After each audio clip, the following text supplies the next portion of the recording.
doa ning kota Tarim itu dikabulkan oleh Allah walaupun di dalam kamar mandi. Dari hebatnya kota Tarim. Memang kebetulan Pulau Jawa Indonesia ini dikatakan Bintu Tarim. Ini punyanya Aulia Tarim. Ini sampai dibilang bumi Indonesia ini adalah Hadramaut yang kedua. Kemudian juga Tarim itu ibunya, induknya. Subhanallah. Dan Indonesia ini adalah anak dari Hadramaut. Negara Indonesia yang sebesar ini bisa dikatakan pintu. Negara yang sebesar ini hanya dikatakan sebagai anak. Kalau tidak terkooptasi terus bahwa Indonesia hanyalah bagian kecil, sementara Tarim dianggap besar, padahal kita tahu Tarim itu apa.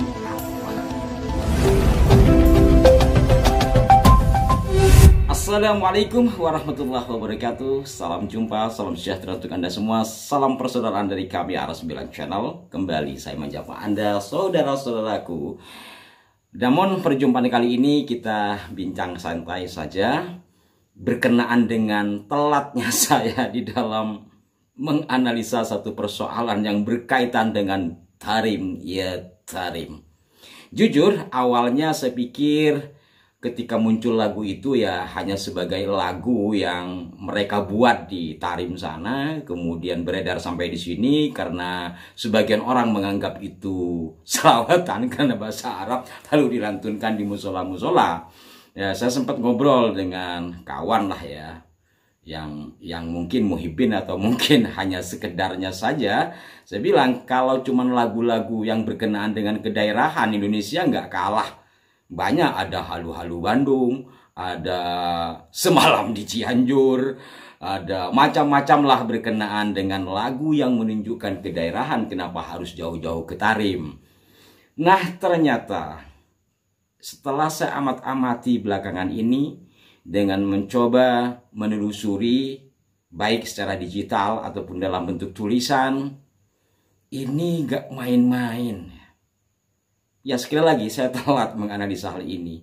Jadi tampak terstruktur, tanpa ada upaya propaganda, dan lebih-lebih ini menurut analisa saya merendahkan negeri ini. Bayangkan kalau negeri ini dikatakan sebagai pintu Tarim. Tarim itu kan nama daerah, bukan nama dari sebuah negara. Kok bisa Indonesia yang sebesar ini, yang ijo royo dibilang hanya sebagai pintu? Kemudian ada yang juga yang mengatakan seperti video yang kami putar tadi di depan. Bagaimana seperti itu menurut analisa Anda? Kalau menurut saya itu merendahkan kehebatan negeri ini dan tentunya juga penghuninya. Kalau sebelumnya saya hanya menanggapi secara bercanda, kalau memang Tarim lebih baik, kenapa nggak kalian ke Tarim? Kalau berdoa di Tarim itu, di kamar mandi pun, di jeding pun dikabulkan, kenapa nggak berdoa ke sana? Kalau Indonesia ini hanya pintu, kenapa kamu nggak masuk ke dalam rumahnya? Artinya kamu tinggal di Tarim saja. Awalnya hanya menanggapi kilasan-kilasan begitu. Setelah saya renung-renungkan, dulu ya tahun 2014 atau berapa itu di salah satu grup WhatsApp, grup diskusi, dikit-dikit Yaman, dikit-dikit Yaman. Setelah itu Hadramaut. Nah, dari sinilah kemudian saya mencoba menganalisa, ada dulu semacam Yamanisasi. Tokoh-tokoh pendiri NU yang dikatakan sebagai Trah Wali Songo itu katanya berasal dari Yaman, ya, karena waktu itu ya menggunakan jalur-jalur yang melalui Asmat Khan itu. Walaupun saya dari mula nggak percaya itu ya. Yang saya ingat banget itu Kemas Alwi Abdul Aziz ya. Kemas Alwi Abdul Aziz itu pencetus istilah Nahdlatul Ulama setelah sebelumnya Nahdlatul Ulama dari Kiai Abdul Hamid Sedayu Gresik. Itu Kiai Mas Alwi Abdul Aziz, ingat banget sampai sekarang, dikatakan sebagai pendiri NU berdarah Yaman.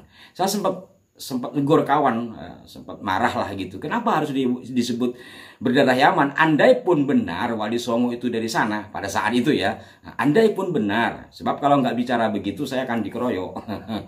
Beda dengan sekarang. Andai pun benar ya Wali Songo itu dari Yaman. Tetapi Wali Songo saja ya, tokoh-tokohnya itu lahir di Indonesia kalau kita menghitung dari Sunan Ampel.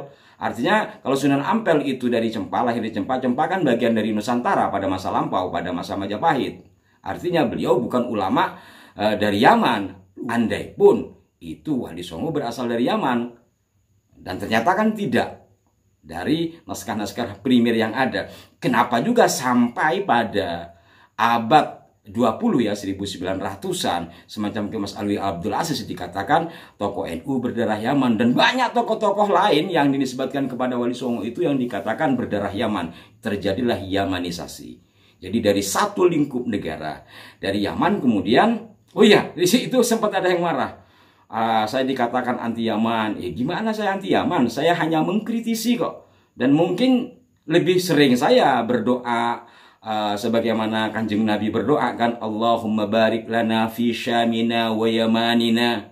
Walaupun tarim itu apakah yamanina yang dimaksud oleh Nabi atau bukan, ya wallahu a'lam juga saya, karena kan peta pasti berubah.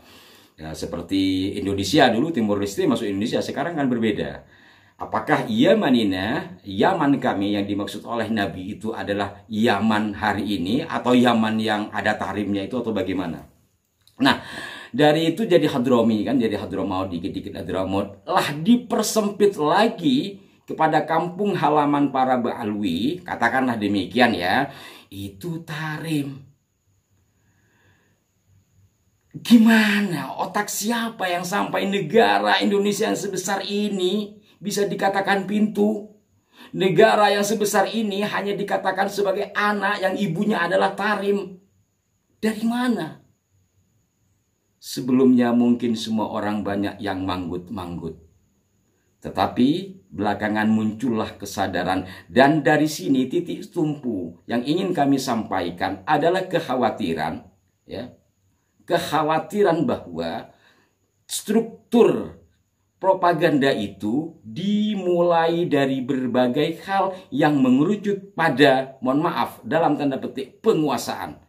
Ya, penguasaan, dan ini juga sejalan dengan penelitian Aloysi van den Berg dalam bukunya ketika mereka datang ke sini awal abad 19 ya, 1800-an, atau kalau dari awal lagi 1700-an, itu awal abad 18 ya.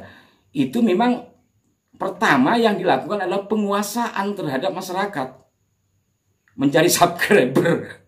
Penguasaan terhadap masyarakat. Kenapa? Ketika masyarakat sudah dikuasai karena mereka pada saat itu dagang, ya maka akan menguntungkan secara ekonomi. Ya kalau belakangan kemudian hal-hal lain, ya, dagang dalam tanda petik yang lain kan bisa seperti itu. Yang pada saat itu saingan beratnya adalah saudara-saudara kita dari Tionghoa. Itu. Jadi melihat dari sisi ini, pertama penguasaan dalam tanda petik, kedua adalah ketika kita melihat bagaimana menyambungkan nasab mereka terhadap Rasulullah yang hingga akhirnya banyak yang meyakini sebagian husnudzon yang kemudian alhamdulillah sekarang banyak tercerahkan. Dari yang pertama. Kemudian yang kedua, Wali Songo. Walaupun penyebar Islam yang pertama di negeri ini bukan Wali Songo, tetapi Wali Songo adalah satu kelompok atau dewan dakwah gitu istilah saya dulu, yang berhasil melakukan islamisasi dengan cara yang indah. Tidak seperti di India umpamanya ketika masa Timur Leng, atau di Spanyol sekalipun, di Indonesia masuk dengan indah damai sehingga sampai hari ini Islamnya berkembang. Dan satu sama lain dalam perbedaan agama itu tampak akur-akur saja. Itu kehebatan Wali Songo. Nah ternyata kemudian berhasil Wali Songo dianggap sebagai leluhurnya. Jadi pertama penguasaan massa dalam bentuk dagang ya ketika mereka datang. Kemudian penguasaan secara silsilah atas tokoh-tokoh hebat besar di negeri ini. Ya, ini Wali Songo. Dan ketika kita melihat anak turunan Wali Songo ini ternyata ya adalah orang-orang hebat. Sebagian menjadi raja-raja walaupun itu nanti dari garis perempuan. Seperti umumnya Mataram ya. Itu kan dari garis perempuan, katakanlah dari garis ibu ya, ibu masa lampaunya itu kan ke Wali Songo. Walaupun tidak semua, mungkin bisa juga sebagian besar. Sementara dari garis ayah tentu adalah ke raja-raja Jawa. Nah, dari sini bisa kita analisa.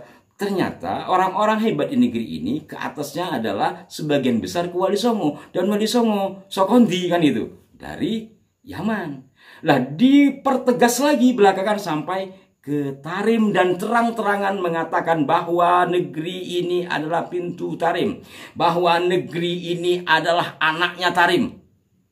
Ini kan semakin membahayakan. Setelah berbagai hal dikuasai seperti yang saya katakan tadi, kemudian baru dikasih bom, ini loh. Dan kamilah orang-orang Tarim itu. Dan inilah lagunya, ya Tarim dan sebagainya. Di sini kami tiada membenci Tarim, tiada membenci Hadramaut, tiada membenci Yaman dan masyarakat yang ada di sana, termasuk juga yang di sini. Tapi bahwa doktrinisasi tentang Tarim ini perlu diwaspadai. Ya, dari berbagai hal tadi kemudian juga masih ada umroh dengan plus Tarim. Pengenalan-pengenalan terhadap sesuatu yang semestinya tidak perlu terjadi itu. Anda pun jalan-jalan monggo saja, tetapi kalau isinya adalah sebuah doktrin, ini kan bahaya. Mohon maaf jika ada kekeliruan, mohon masukannya dari Anda. Sampai jumpa. Wassalamualaikum warahmatullahi wabarakatuh.